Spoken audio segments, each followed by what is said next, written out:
What ways do you think we as developers can better support local businesses and initiatives to ultimately get more, Eastside Roasters and the next chapter, type of businesses to line this corridor? I'd say keep doing what you're doing. I think you have done an amazing job. I think you did everything right. You did it step by step. Nothing was just like thrown at us. It was very organized. Lots of feedback to the community on a regular basis. And I think by doing it that way, I think the word is out. I think people want to be on the East Warren corner now. And so I really don't have any suggestions in terms of what Joe Rashid is doing and Sarah and all of the interests on here. I'm very, very pleased with the results. I appreciate it, Maureen. All right, welcome back, everybody. It's good to see all of your faces in 2024. I hope everyone had a good break. So today we are going to be focusing on outcome D, which is knowing your market. So we wanted to have kind of a panel discussion focused on the market from different perspectives, from the developer's perspective, from the investor's perspective, and then, what am I missing? Investor, developer, and community development perspective. But let's go ahead and start with introductions. Justin, why don't you go ahead and introduce yourself first? You're joining us via Zoom, and then we'll come down from Eddie and move on over. So go ahead. Thank you. I'm sorry that this is a little bit different. I appreciate you guys accommodating me. I'm excited to be part of this. My name is Justin Goldman. I'm one of the co-founders of Breakwater Opportunity Capital. We are a Detroit-based real estate developer and investment manager focused on housing, mostly in Detroit. We've started to expand our geographic footprint recently, but I would say that our heart is in Detroit. I'm talking to you today from New York.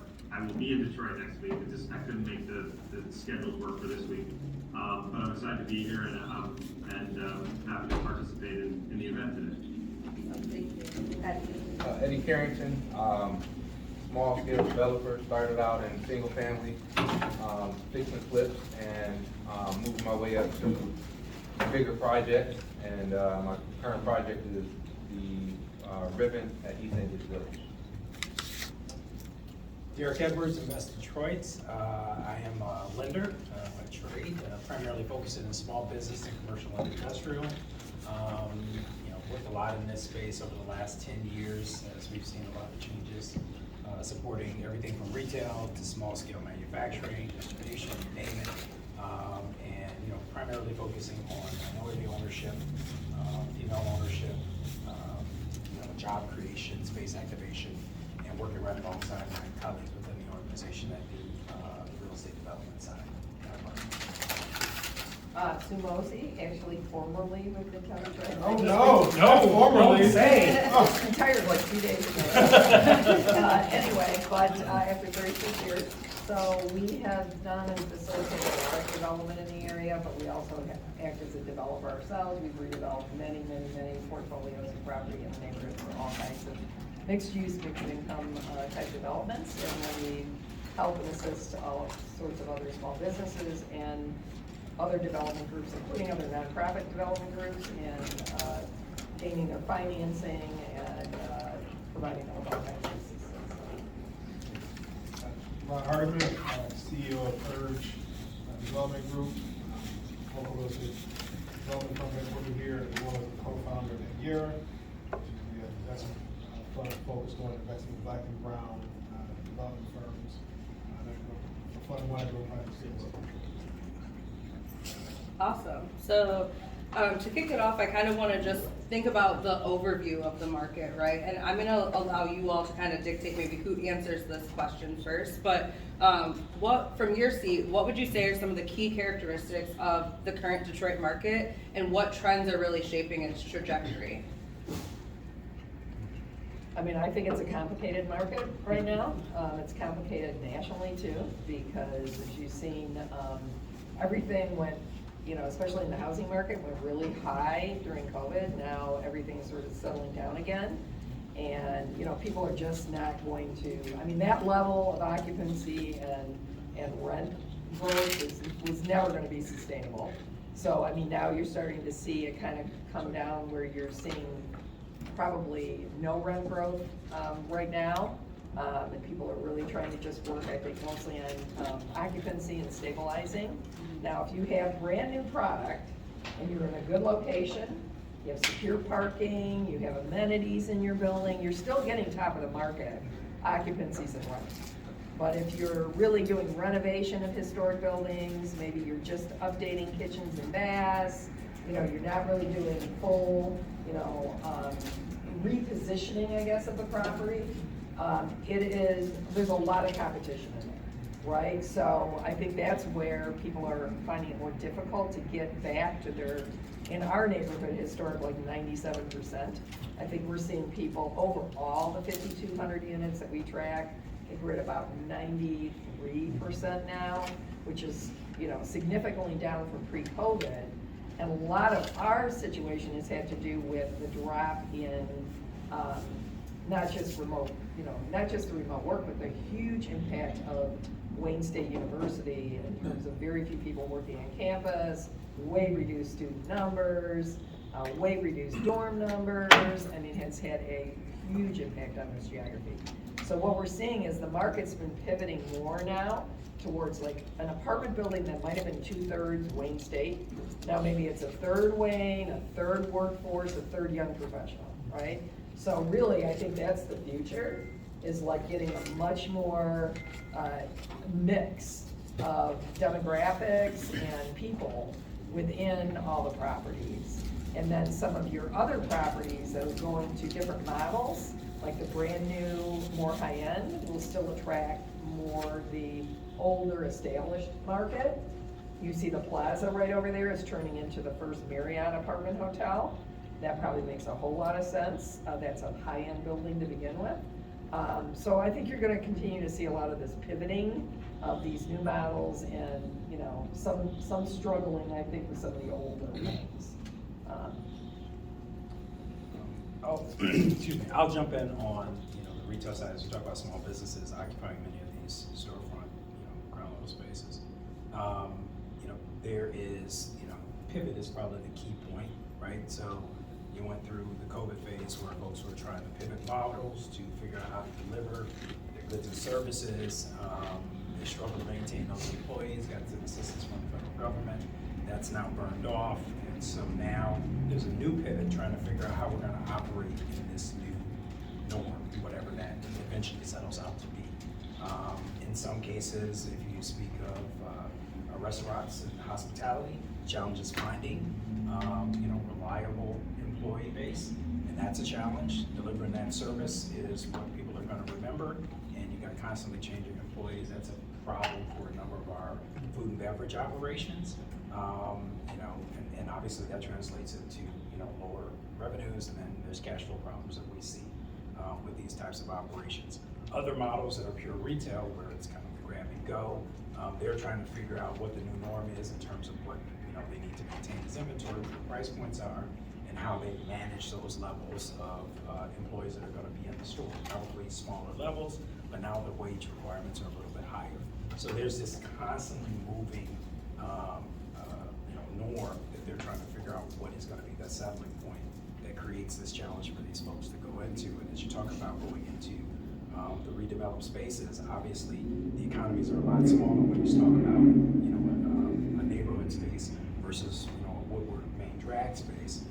The cost of occupancy along Woodward is a lot higher, but you get the traffic. You go into a neighborhood, you're usually on the front end of that traffic, so you gotta get that activity up in order to justify keeping that employee base. So there's this constant, you know, drive to try to find out what that is. It's very hard in a number of our neighborhoods, because in most of the cases when we're in projects, we're on the front end of that development. And so, you know, there's some tough times that we typically see just even in the normal environment. But now that you've got all this constant movement, pricing changes, employee issues, you know, it's quite a mixed bag of problems that we're trying to do. So we've probably seen several different, markets and challenges since I've been around. So I've been back full-time since 2016. And so time is both your friend and can be your biggest challenge. Our perspective, when we think about investment development, I think in terms of decades, right? But a decade's perspective requires certain assumptions around your ability to survive a decade, right? When I think about Detroit in particular, nationally there's a lot of trends that, everything Sue said is exactly right. All the new dynamics models, workforce, remote workforces, challenges of student housing, all those are true. That being said, Detroit still lags many other markets from a rent perspective. Now cost, we're kind of right up there with everybody else, right? So from a margin growth, I still think Detroit has significant opportunity and upside because we're on par from a cost perspective with many of much larger cities from a kind of population standpoint. However, from a revenue perspective, which means our margin perspective, we're much thinner, right? So I think there's some opportunities. The other thing I think, because Detroit has so many sub-markets, right, we have to factor that in, right? I think one of the things that underscores what Jerry and Sue said is that because you know that these challenges, because you know there's a time component to the work, it's incumbent upon as investors and developers, we assume things will take a lot longer than you believe. And I'm speaking from personal testimony and truth, right? It's always going to take longer than you believe. And so if you assume there's softness in the marketplace, if you assume you can't automatically get the highest rents, you assume there will be some softness in occupancy, then you build accordingly. You got to build and fund capital stacks in a way that allows that to happen. But the opportunity in Detroit, I still think, as far as kind of long-term growth, is higher than most because of where we're starting, one. Two, because we have so many sub-markets that have not been developed, right? There's real opportunity. The question is, can you put a project, a plan together that allows you to maximize that opportunity over time? Because it will take time. Renovation costs are high, but in particular, new construction costs, or substantial gut rehab. That is definitely on par. I've actually seen some projects that have come through the fund where the renovation, I was shockingly surprised how efficient folks have gotten stuff done. But when you're talking about gut rehab or new construction, it's on par with everybody else. But our rents are, a fraction of it. Just to click on that from a small business tenant's perspective, right? That those costs, especially being higher, especially looking at a market like ours, we don't always have the level of traction and volume of clientele for certain businesses as they start to open up. So they can't generate that amount of revenue to be able to support the cash flow they need to pay that type of rent. And so that creates a problem because you want to have local folks in there, but they really can't afford to operate. So you got to find a way to either find that subsidy to give you some additional support, or you have to find that national tenant that's strong enough to bring in to subsidize what your small local business can't support. Yeah, the other thing that's really challenging in this is that a lot of the smaller developers, and if you have thin margins going in your project, but most of them do, like by the time you get to TI, like there's no TIs. So you have one blow through your TI, and even local folks need at least 20 to 30 bucks, like they need something beyond build out typically, or else you're pushing more of that burden onto the small tenants who really can't really absorb that either. So you've got kind of this double whammy situation going here in the market that I think is pretty tough. The other thing I think on the small business side, and part of this has to do with the really amount of programs and subsidies and that have been put in place to help businesses get established in Detroit, which is a good thing. But a lot of folks then, they have one success and they're right on to starting something new. I want to go to another neighborhood, that probably has a totally different dynamic going. Or I want to go get into this new partnership somewhere else. And, and then what happens is they start to not have as much success, and then they start having to take the money from their core business they've established and start covering losses from all these other things. And then that really can destabilize a lot of these businesses. So I do think, you know, we all need to pay more attention to making sure, like, just, you know, advise folks, like, don't just go running out once you are open 6 months to a year and think like, I'm gonna open another location, I'm gonna do all this other, I mean, because that usually does not come to a good end for a lot of these. Justin, do you have anything you wanna chime in with? I had something that I should have tried to piggyback on something that someone else said, which is that right now, it's a challenging environment for sure.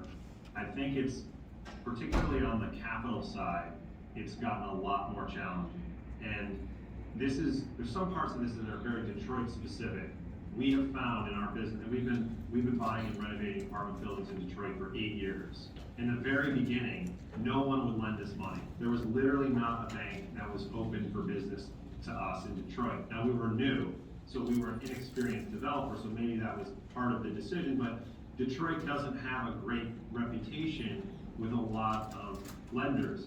So we become dependent on groups like Capital Impact Partners, IFF, Invest Detroit, Diversified Members Credit Union. These are like not necessarily the Chase or the Bank of Americas or the Wells Fargos of the world, but we're talking to them. They are invested in the community. They understand the need that these projects have to happen, and they've got balance sheet to do it. We've had to get really creative about how to make capital stacks work, and more creative over time, because now you've got, not only is debt harder today, because you've seen you pick up cranes and you'll read about what's going on with Huntington Bank and other banks that are local. It's not an easy time for them. On the equity side, you've got investors that are now earning 5% interest on their cash at a bank. And we didn't used to have to compete with that. In the past, they were earning 0% interest on their cash balances. So today, in order to entice equity to come and invest with you in a market that's not considered a primary or premier market like Detroit, it's really hard, and it's incumbent on all of us to tell that story and show all the good things that are happening in Detroit, to show investors why they should come in and invest. We've had to, in the very beginning, we did things only equity because we had no debt. We had no lenders. And now we're to the other side of the spectrum where, we're leaning on programs like the CRP program that the MEDC does, historic tax credits, opportunity zone equity. There's all sorts of other places that we've had to go find capital from in order to make these projects work. And so part of it is, I think, a Detroit issue. I don't think, I think Chase and Wells Fargo, those giant banks, will easily lend in markets like Austin or Dallas or Atlanta. It's a lot harder for those types of groups to lend money in Detroit. And so it is a Detroit specific issue, and it's become harder and harder as time's passed. So I hear you guys kind of highlighting a lot of the challenges and also the opportunities that are in the market, but I think that next question on the list is also important. Can you highlight for me any unique factors or any unique dynamics in the Detroit market that distinguish us from other markets, given all those challenges and opportunities? What makes us unique, though, to kind of move forward with development projects right now? I would just say that, and I mentioned this last time, I think Detroit's probably the best place for minority developers who are building projects that are too big for the smaller guys and too small for the bigger guys to be able to build. And I heard this on a podcast, so I'm not taking that's not my thing. You can have it. Right. But I'm just saying, like, this is the place to be with regard to being a minority developer, based off of the amount of different programs and support, structures that we have access to, such as ROD and Eddy fund. You have, CRP that looks for minority developers. You have the SNF initiative. You have all of these CDFIs that are willing to, take a chance on us. You have Capital Impact in their EDI program, which, like, this is I don't know how to put, and I'm not trying to sell this program, but like, how do you put a number on this? Like, this is like a master class in development. in my opinion. And people pay $15,000, $20,000, $30,000 to have somebody teach them development, where you have access to it via this program. And so, you know, I don't see what we have access to in Detroit anywhere else in the country. And so therefore, you know, that is to me why I think Detroit differs from other markets, and why it's really, really a great opportunity for us to be where we're at today, even with all of these different challenges we're faced with. Yeah, I just want to say quick too, we've tried to replicate what we do in Detroit and other cities, and it's very, very hard. There is something about Detroit where you get the best combination of world-class city, all of these stakeholders that have, I mean, there's like probably almost, I don't know, maybe a half a dozen billion-dollar projects happening right now in Detroit by people that are not necessarily trying to make spreadsheet math work. Like Dan Gilbert's Hudson site is borderline philanthropic. Ford Motors conversion of the train station. I don't think they're gonna make $1 billion on having that work for them, and that's the amount of money they've spent. Henry Ford Health and Michigan State putting $2 billion or more into what they're doing up in New Center. Steve Ross and Related, the Illich family, University of Michigan Innovation Center. These are billions and billions of dollars of investment in the city of Detroit. And if you look around, there aren't those kinds of projects necessarily happening in Great Lakes major cities right now. Yeah, there's some things happening in Cleveland, also Dan Gilbert's, his large S. I think that is really unique about Detroit. And so if you want a city that has those kinds of characteristics and that type of investment, coupled with affordability, livability, culture, history, music, food, all of that is found in Detroit. It really is unique. And then you sort of look at the basis of what you can buy assets for in Detroit, because there's a lot of forgotten buildings. It's just hard to find that same combination of ingredients in other places. And we've tried to do it, and I'll say that Detroit still wins on a lot of fronts. There's plenty of challenges as well, but we do find that this is a unique combination of ingredients that you just can't get easily in other cities at these price points. And I'll just add, it's actually been said in so many ways. It's good, this collaboration of the various sources and the ways that they're willing to flex and contort themselves to try to work, understanding the importance of each one of these projects to get done in each one of the spaces in which they're happening. Whether it's at the higher end of the development level or all the way down to the tenant level, the small businesses. All these folks are talking to each other, trying to figure out, okay, what do you need to make your side work? I'll tell you what I need to make my side work. And we're collaborating to get these projects across the finish line. At the end, it can be a game of Jenga. Because when you get to like the last round, and if something happens and somebody pulls a piece out, okay, now we're all worried, right? Like, is it gonna fall? Some cases it does. And then again, we get back to the time issue. In other cases, other folks can stand strong and hold their pieces to get it to the next phase, in which time, hopefully we've gotten ourselves away from that biggest issue. But it really is the collaboration across the board of all the different entities and sources that are interested in making these things work. A couple things I'd say. I mean, I agree that all of the various programs and the compassion and the passion that everyone has, I think, for trying to, especially on the small business side, I mean, really help so many folks start businesses in Detroit is, I think, really unique, right? In terms of just the amount of organizations, the amount of dollars that have been committed by all kinds of lenders and CDFIs and government agencies. I think they saw a true opportunity in Detroit. A lot of very entrepreneurial folks here, who really want to be part of the economy. So I think that has really made a difference, in a lot of neighborhoods. I certainly know in Midtown and New Center, where we're very active, like we have helped so many businesses get open here, right? And I think that's an important thing. But I do also think that one of the unique market dynamics about Detroit is the word underserved, right? And the reality is that this is a hugely underserved market for day in, day out, regular products that people need. This is not good. I love our small independent businesses, but they need to sit next to the nationals and the regionals. Like, they all need to be in this together, because you do not have enough economy in Detroit, especially post-COVID, to power all these small businesses that we're opening. There's just not enough.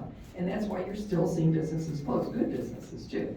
Maybe they aren't in exactly the right location, or maybe they didn't have enough reserves, or maybe, they didn't have enough family employees and they couldn't find other folks. There's a lot of reasons. But the reality is, everyone wins when you have local, regional, and nationals sitting together in a market and all working off each other. So that's how you get more people who are willing to move to the city, right? You have to have more amenities that are competitive with what they are going out of the city to purchase. So you have to be able to bring all that together in a strategy, right? I'm currently working with numerous nationals that would be awesome to get in here. And I think other neighborhoods need to be working with some of these nationals and regionals. And that just will build a much stronger market. And the other thing I think that's unique about Detroit, and I don't think it's a good thing, but I think it's one of the biggest outcomes that we will be able to see if Detroit's really moving forward long-term on the development side.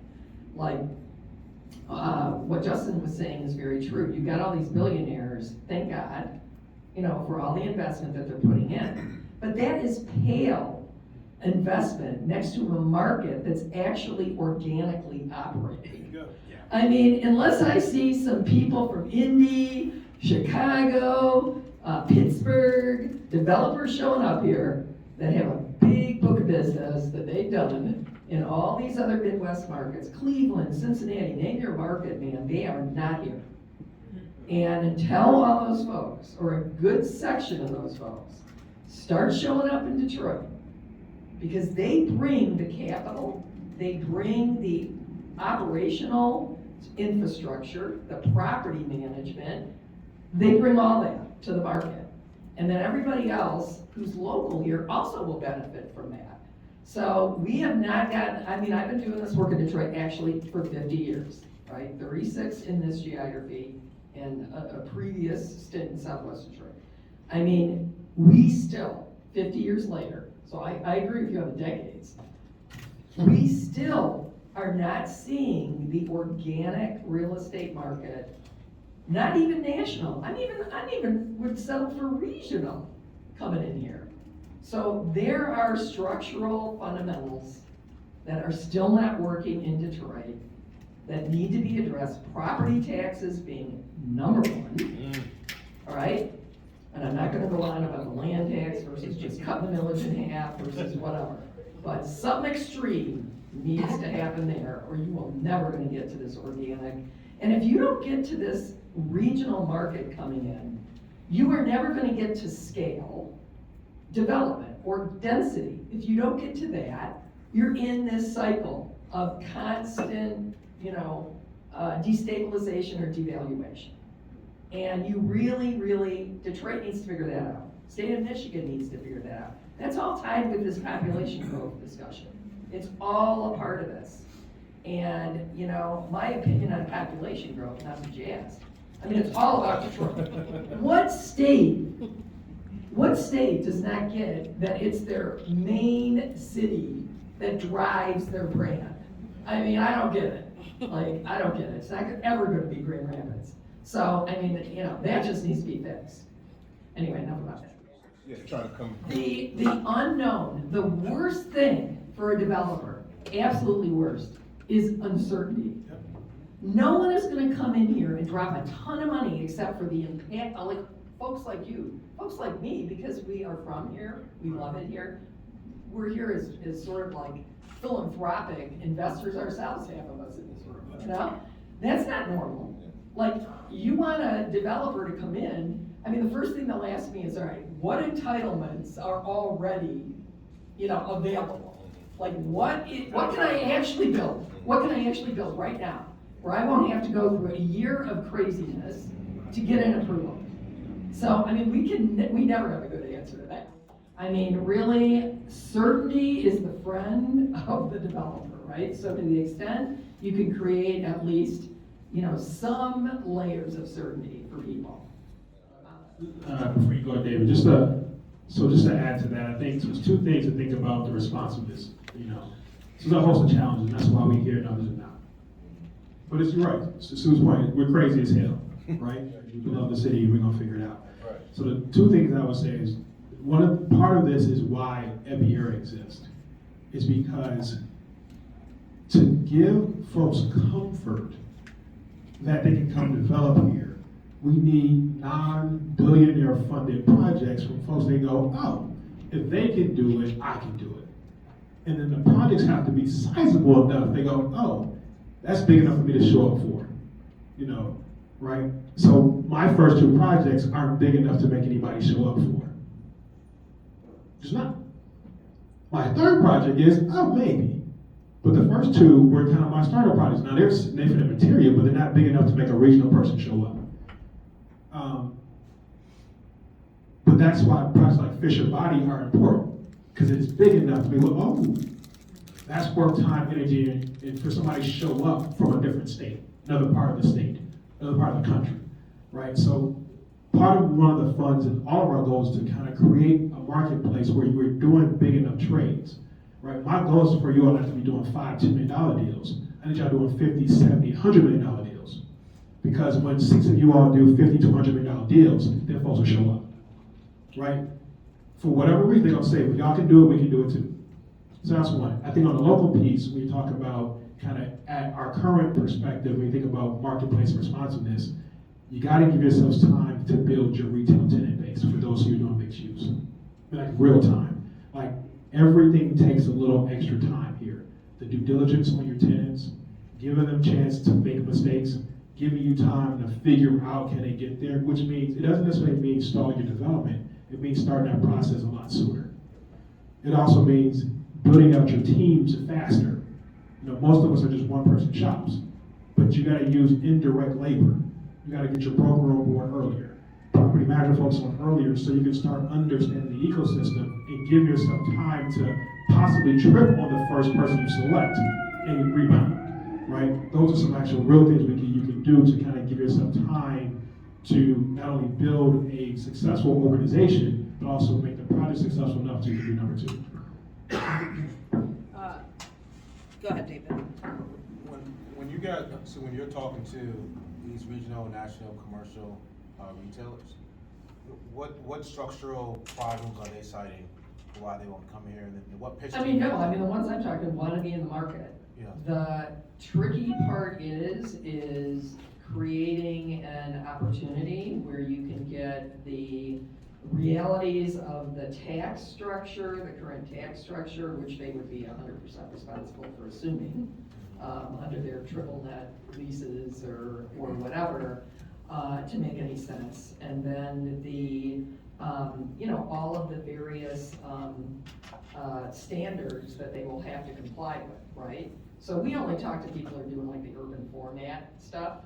Like we're not looking for big box stores, it's the big boxes or the nationals that have the urban product. But even with that, some areas in our neighborhood have like 4 layers of zoning. You got overlay areas over overlay areas over overlay areas over overlays areas. It is so again, to work out every single one of these things, and when these nationals come in and these regionals, they have a model. Like they do not conform to Detroit.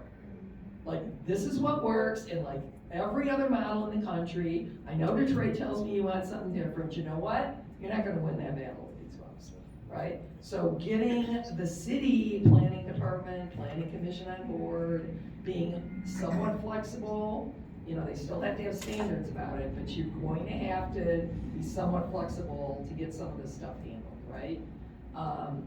There's a lot of challenges. There's just reality of land.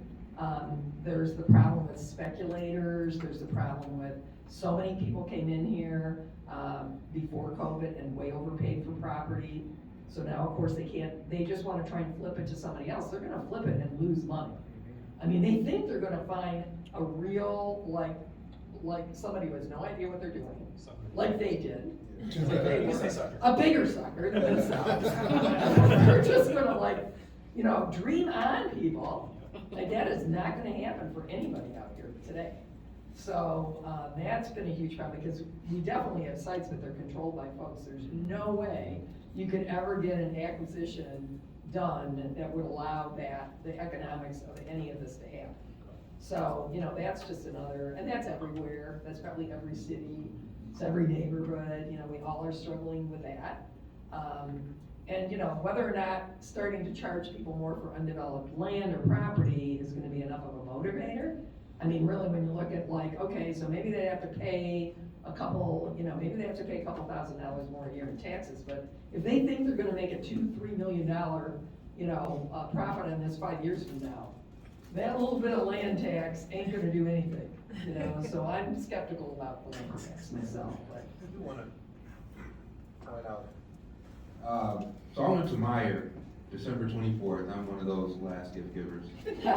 Grand River and McNichols. I've never seen a Meyer. No matter nowhere else I go to Meyer a lot. And Southfield, one on Coolidge. I've never seen a Meyer as packed as I saw December 24th. When I go to Home Depot, on 7 Mile and Myers. That's the busiest Home Depot I have ever been in my entire life, right? But I'm pointing this out, like these big boxes are missing out on opportunity because there is demand here.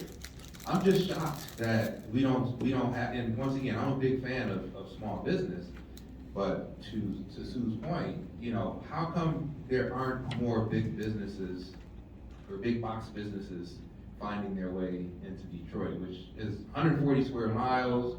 I'm pretty sure that, we can theoretically tear a school down and rezone that for, I don't know, I'm just using this as a random example, a Walmart. There's no Walmart in the city of Detroit. What's wrong with these big box retailers? There's supposed to be a Target that's coming on Woodward, fingers crossed. But it's just mind-boggling to me that these retailers don't see the opportunity in the city of Detroit like we do. And so, hopefully we can fix that. And they do that with Whole Foods the same way, right? Whole Foods Yeah, is the same so- way. so- So they're expressing one in the system. Yeah, so I wanted to talk about that a little bit. This was, the Whole Foods thing here was totally the passion project of the founder of Whole Foods. Like, he was a Detroit lover, he wanted to do this, he made it happen.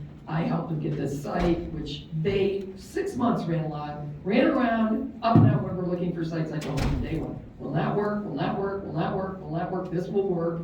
Finally wore him down. Finally decided to take that site. Because their broker, of course, had convinced them, unless you're on Woodward itself, you will go down. Okay, so that is the highest grossing Whole Foods per square foot in the country. Why do you think all these other people want to be here? Target, other grocers, will remain nameless, whatever. It's all because they have access to the numbers. I mean, that's what it is. So part of getting them here, and that's why I agree with you, it's like out in these neighborhoods, on these major corridors, they could be in these big boxes could be in every corridor making a ton of money. Miss Maureen, can you tell me who you are? How long have you been with East English Village for a living? Do you want me looking this way or this way? 31 years, resident of East English Village. We moved here after our kids were in college and grown. We raised them in Brooklyn Park. Moved here, very active in the community from day one. My husband's been block captain since the very beginning. And I've been active on the East English Village Board and also in the East Warren Development Project. And can you tell me about the role you played with getting the ribbon to this point? Sure. I was asked by Joe Rashid to be one of the East English Village volunteers and be on the Community Advisory Committee. And I jumped at the chance because I've been enthused with Joe since he started this vision 6 years ago. And I really wanted to participate as much as I could. And so I loved having the opportunity to review some of the proposals and really have an input and a say in what was going to go into our corridor. And the thing about that whole process was I'm assuming that probably is one of the few RFPs that the community had so much say as to who had the ability to develop this project across the street. So that was really, really good to actually see the Invest Detroit partner with the community in that format to allow for the community to The provide. community engagement, it was wonderful. And when we saw what was going on in some of the other neighborhoods where the community was not actively engaged, Right. there was a lot of negative feedback. And from day one, I would say the community has been, Morningside, East English Village, and Cornerstone have all been extremely enthused and really excited, because the last thing we wanted was to have projects coming in that were not going to be supported by the community. And we really, really did the surveys, we took the pulse of the community. So, what do you enjoy most about East English Village? The community, the neighbors. I'll give you an example. I was recently, first time COVID victim. And I cannot tell you how many neighbors, when word went out, what can we do? What can we get for you? Do you need anything picked up? Immediately, and still getting calls, how are you doing, And fortunately we have kids that live in the neighborhood, so they take care of us. So we didn't have to rely too much, but it just felt so good to have that neighborhood feel. I call East English Village the Cheers of Detroit. I mean, it is, everybody knows your name. We go for walks, and my daughter can't get over when she's in from Phoenix that 3 blocks over, I'm calling people by name. So, what changes would you like to see within this local area? I know we got a lot of excitement around new developments, potential restaurants, things of that nature, but are you still looking for something else to kind of happen in the community? And if so, like what would that be? Like what would one thing be that you say you'd like to see? I know that when we were doing the surveys and everything, the biggest was places for people to congregate, people to have a coffee, the coffee shops that are going in now. I think the restaurants, they're going to be well patronized, and that really has always been what the East Warren corridor, you'd have a lot of little small businesses like the cleaners or, a hardware store, things like that along the corridor. But the best part of it was people from all over came to Wimpy's, Club 500, all the, just a Blue Point, which we're so excited that the boys are in there. It's wonderful. Maybe something more like for the kids, something, not a daycare necessarily, but I think about like the Alger Theater and something really exciting hopefully happening there that would be a creative hub for kids for after school or something along that line. A lot of opportunity there, a lot of potential with Alger. Exactly. We loved having the fresh fruit produce place that was on the corner of Caju and East Ward for years, and they had a little deli in there too. Nice. And that was really nice that you could just run up there at night. Grab a bite to eat. Yeah, or fresh produce was good. So what are the most pressing issues in the community at this moment? Well, safety always. Absolutely. Safety always. We're working now to get solar panels installed in the alleys behind the businesses so that they have additional, coverage and security back there. Who's actually the East doing English Village and I believe Joe Rashid is involved working in on it, that. East Warren. Nice. That's gonna be amazing. It's really exciting. I mean, we were really happy to see the board go through and really give their endorsement on it. So it'll be really good. The police department, I'm glad to see the overall numbers have really come down, especially with homicides and crime across the board really in the city. But, I would love to see our neighborhood police officers back right in the neighborhood again. Right now, I think there are 3 or 4 covering all of District 5, or the precinct, I should say. And I don't know, it's a lot. They are very responsive to us, but it's a good example. Yeah. But so safety, I think, the environment, I think, anything we can do to keep the pollution down, keep,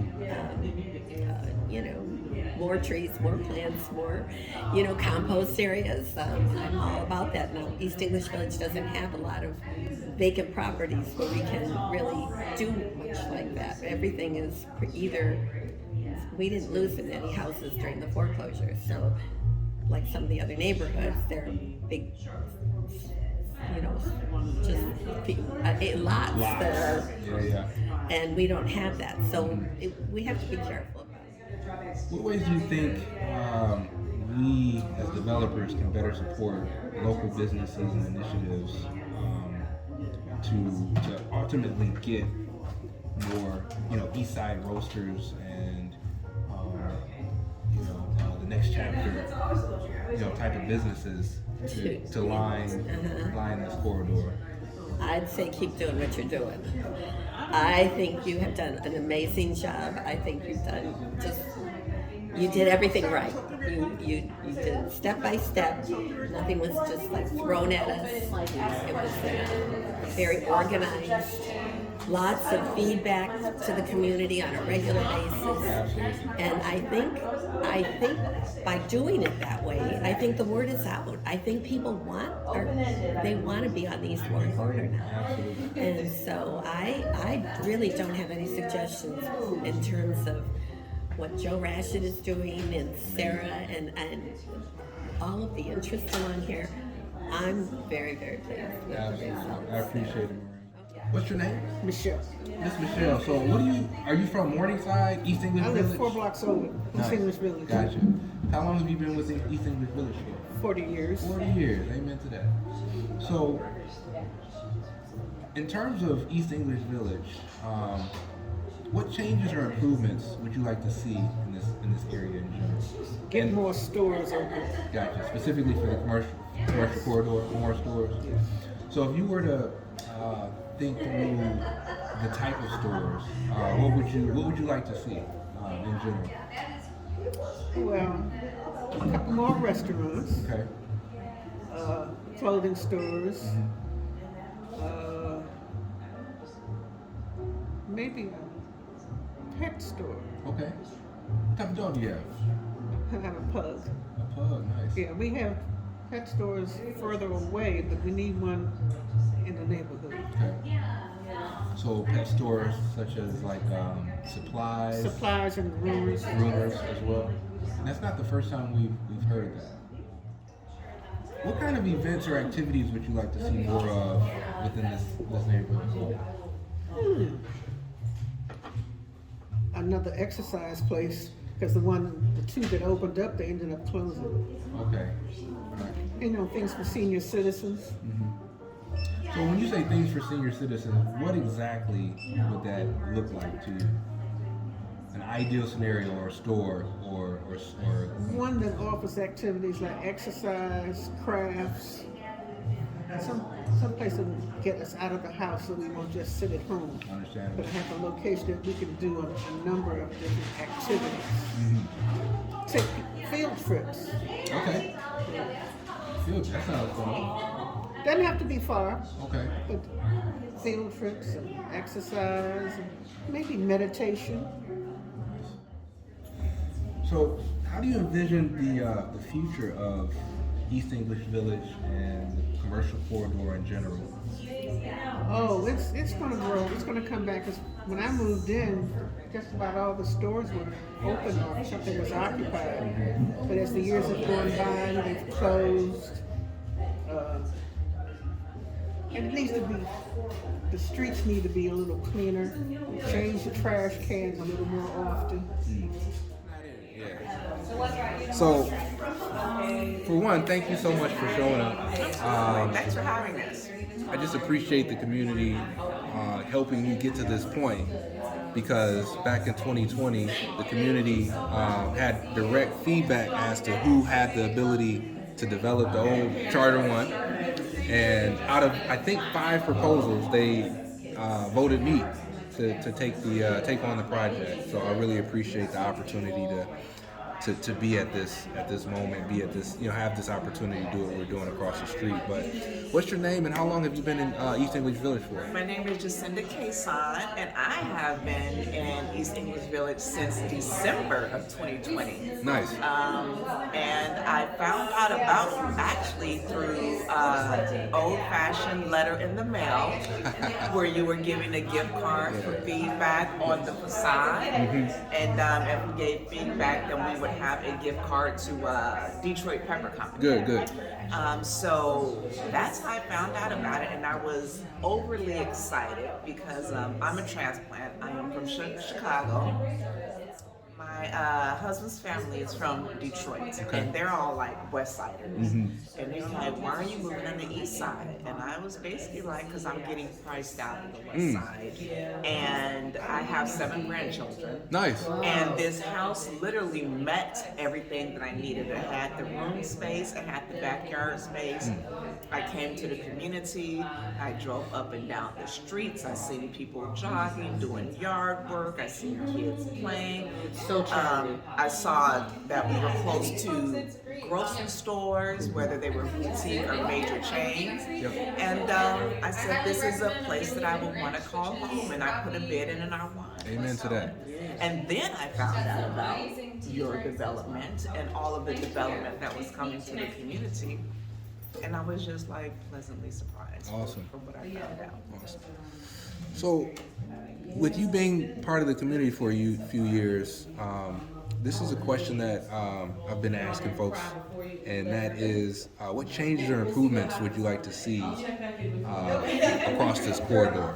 And of course, you being from Chicago, that's one thing I admire about the city of Chicago is the density that you guys have across your commercial corridors that we don't have here in the city of Detroit. But what changes, or I guess that's not the changes and improvements is a different question, but I guess a better question would be, what do you envision the future of the commercial corridor to look like in the next 5 years? In a perfect scenario. In the next 5 years, like you said, coming from Chicago, the communities are denser. You really do not have to leave your community for any type of service.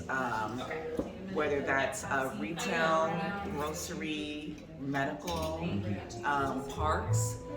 Everything is right there in your community if you wanted it, and you can walk to it. That's the best part about it. You can walk to it, and even the long walks don't seem far because it is so much commerce on your way to your walk. That's what I would love to see here, and that was one of my prerequisites when I was looking for homes: is how far am I to goods and services? And so when I found, I'm 3 minutes to the expressway, 6 minutes to the grocery store. Me and my daughter, we jump on our bikes in the summertime and we ride down to the grocery stores. And that's fine with me. Everything does not have to be walkable if it's still accessible without the means of a car for me, which I have a car, but I like to be out in nature. And so what I would like to see is a variety of things. I would like to see a variety of things that are owned by the global majority, which means more people of color having businesses up and down the corridor. And not just the global majority, but being more inclusive. I am also the secretary of the East English Village Community Neighborhood Association. Nice. And so when I took over the position, I said we need to have a meeting space that is more inclusive.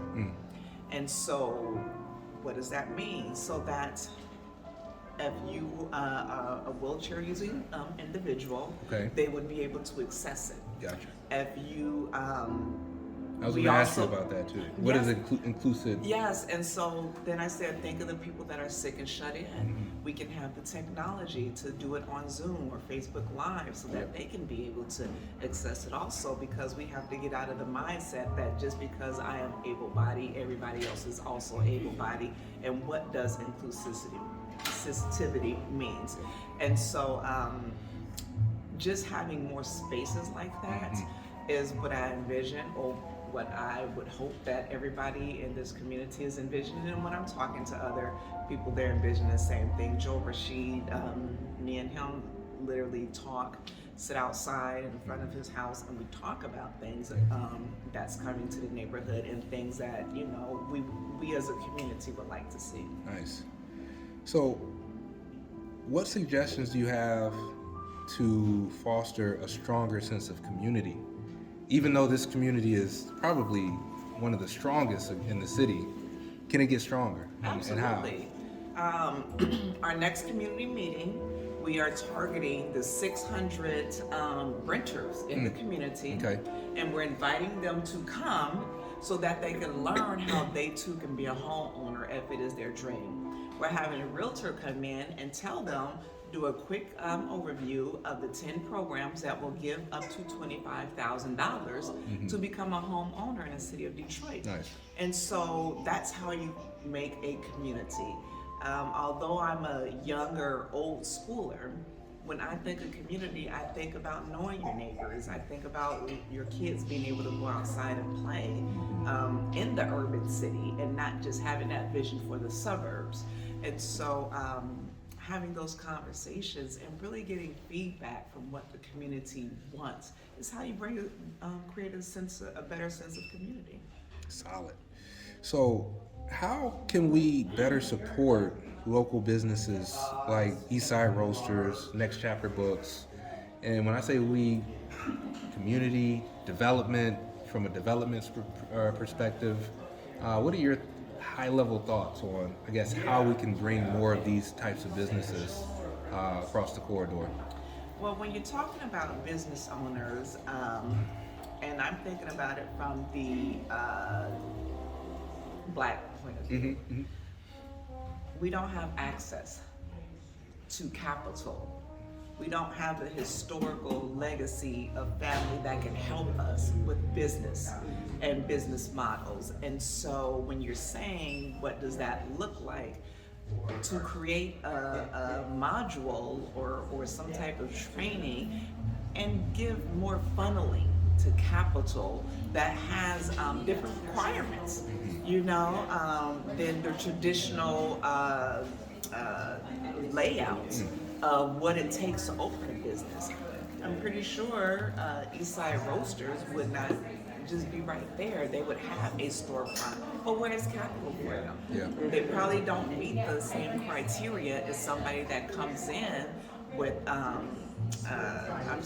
with the assets to be able to leverage to get capital to open up Absolutely. a coffee shop. Yeah. You know, and so what does those alternative methods look like? I also lived in New Mexico, and I had a restaurant in New Mexico. Okay. I was the first upstart 5-star restaurant in the history. Wow. And the funding that I received was alternative funding. And they literally went down to the nitty-gritty, like how many goats can you leverage for capital to, and that's how a lot of the Spanish and Latino and Indian populations open businesses. Wow. Not saying that we have goats and stuff in Detroit, but I'm just saying, like, thinking outside of the box on how can we do this? What can we leverage when we're thinking about funding? Solid. But so, what's your name? Lauren. Lauren. So, Miss Lauren, how long have you been with East English Village? I just moved over here in November. Nice.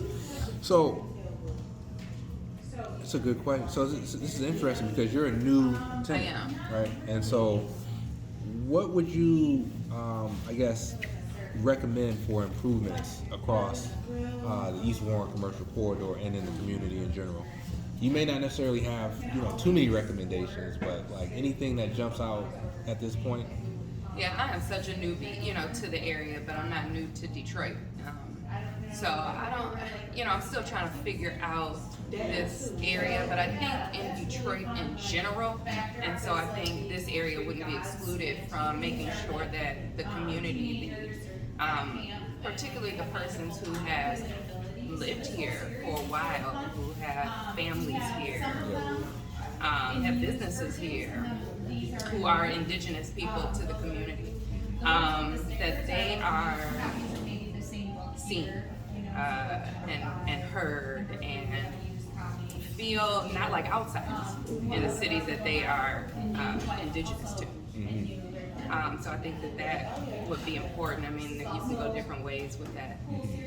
So my background is I have a family business in downtown Detroit. Okay. It's called Hot Sands. It's actually the oldest men's clothing store in downtown Detroit. So we're 102 years old. So wow. We're right in the mix of the regentrification and revitalization that's happening in downtown Detroit. We're in downtown, and so we've seen a lot of changes holding on to it. But I say that to say some of the things that we're experiencing in downtown Detroit, I think probably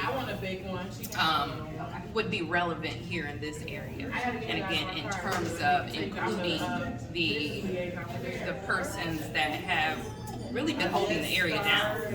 While we're building and bringing new things, let's not forget those who have been here. And so, there's many various ways probably.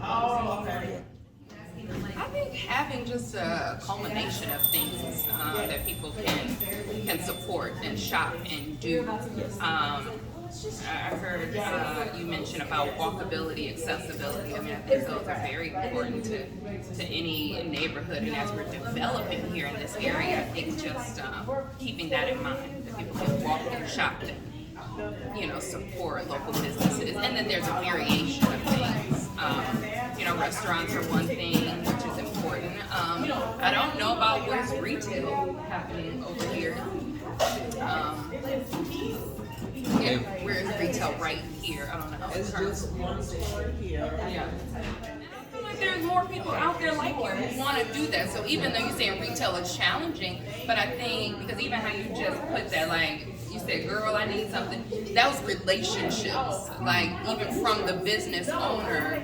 Now you have a relationship as well, and so I want to shop and support you. I want to come to you. I'm gonna keep you in mind. Absolutely. Because I know you. Yeah. Awesome. How are you? Any ideas for Hot Sands on the East Warren Commercial Corridor? Probably not. Probably not. We're gonna stick with where we I hear that. At 102, it ain't broken. I hear that. If it ain't broken, don't fix fix it. Yeah, so what's your name, and how long have you been a resident in East English Village for? My name is Mark Rutherford. I've been a homeowner and resident here for almost 5 years, and 40 years prior to that in California, and then 25 years prior to that I grew up in Detroit. What made you move from California to East English Village in Detroit? It was right for a time of life. Affordability. We wanted to move in a different direction than just our careers. My wife was in sales, global sales for Dell. We wanted to be in a community that we could engage with and have the time to support instead of just scrambling to make the mortgage and the tax payments. Makes a lot of sense. Yeah. So if you were to, I guess, kind of from a high level, think through some ideas about changes or improvements in this local area, and more specifically the commercial corridor, what comes to mind? More of where we're going. It honestly, the directions I've seen, and I've seen a significant change in the last 5 years since we've been here, seems to be going in the right direction. Growth, but not too much growth, too fast, coming from California. I saw the sins of that, and the damage that too much growth can do too quickly, because people get left behind. And then they're left hopeless. But some growth is needed, so I would like to see that. I'd like to see the neighborhood retain its identity and support the people who have been here for all of this time, the original Detroit residents. very high priority for me to see them supported and rewarded for all the struggle that they've experienced. I think it's wonderful that we're turning into a food and an entertainment destination. I think that's solid. It has a history of that, and I think that's a good future. Pretty easily. I mean, I look for opportunities to engage in this community from the get-go when we got here, and I work with a program called Capturing Belief, which is a mentorship program for young photographers, young artists. We had a show here at the Alger Theater that I hung actually to activate the Alger for a while. Been involved with the East Florida Development Corporation and the Farmers Market here, and Joe Rashid and Sarah, all the gang, since the beginning, from swinging a hammer, as you saw, Absolutely. Back a couple of years ago. So anything from physical contributions to making a contribution. I'm a long-time professional photographer, videographer, commercial and advertising primarily, and since I've been here, most of my work is pro bono and intended to encourage economic growth of our local community. What suggestions do you have for fostering a stronger sense of community here in East English Village? Any opportunity to connect and listen to each other. And that means from the East English Village Board to the Morningside Board. I'm not sure what Cornerstone's doing, but any community events, well worth it. Being aware, an online presence is important. I learn a lot from being online. I know a lot of people either aren't interested in that or they don't have access to it. So expanding online access at this point is important. It's not just a waste of time, especially if you're keeping an eye on community events. It's a great way to connect and learn. Absolutely. But anything that fosters communication and allows somebody like me to listen to the people who've come before me.